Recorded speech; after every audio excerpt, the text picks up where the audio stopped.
An emergency is defined as an unexpected, unplanned event which can result in serious injury, loss of life, property damage, environmental damage, and then demands immediate action.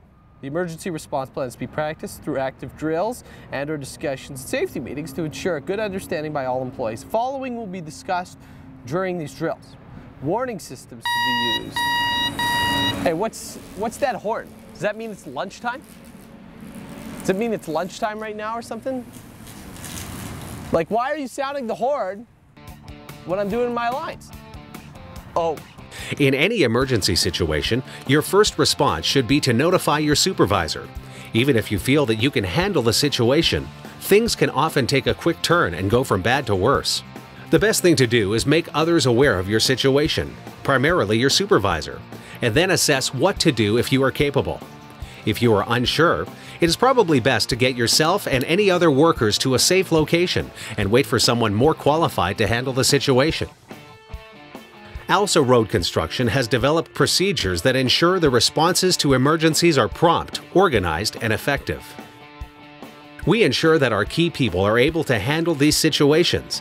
The necessary provisions are available to handle emergencies, contact information is kept up to date, and our work sites are run in the safest possible manner. We will run drills and discuss the plans at toolbox meetings to ensure that all employees understand the procedures. The following are common items we find are necessary. Knowledge of the warning system. 3 long blasts from an air horn. What communication will be used? For example, cell phones in an emergency, as well as two-way radios in the trucks. Know the location of emergency equipment and safe gathering locations, also known as muster points. Evacuation and rescue procedures. When an emergency has been called, the workers should stop all work and shut down equipment. Evacuate and secure the area. Ensure that all workers and visitors at the site are accounted for and clear of the area. Make sure that the incident scene is not further disturbed, and report the incident to both the necessary authorities and our safety department. If there is a serious injury, you must call the first aider and your supervisor immediately. And now you have begun the emergency response plan. After that, the injury should be dealt with, which may include calling for medical services. In the meantime, you should keep the injured person warm, minimize any bleeding, and ensure the victim is kept conscious and comfortable while waiting for professional help.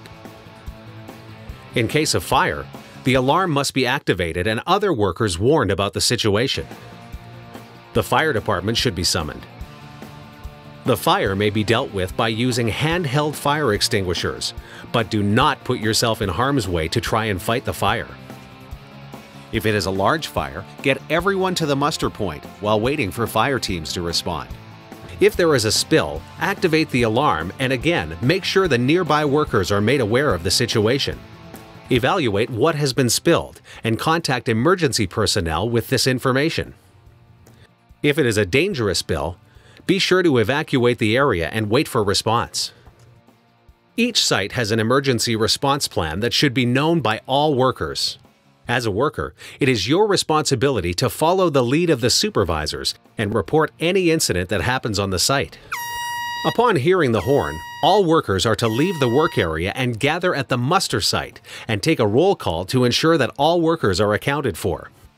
Make sure that you know where to find the emergency numbers that are applicable to your worksite. These can be found in your truck, on the 911 card, or by calling the office. All vehicles and sites will have fire extinguishers available for use. All flammable and combustible materials will be stored in appropriate containers and kept at a suitable distance from sources of ignition.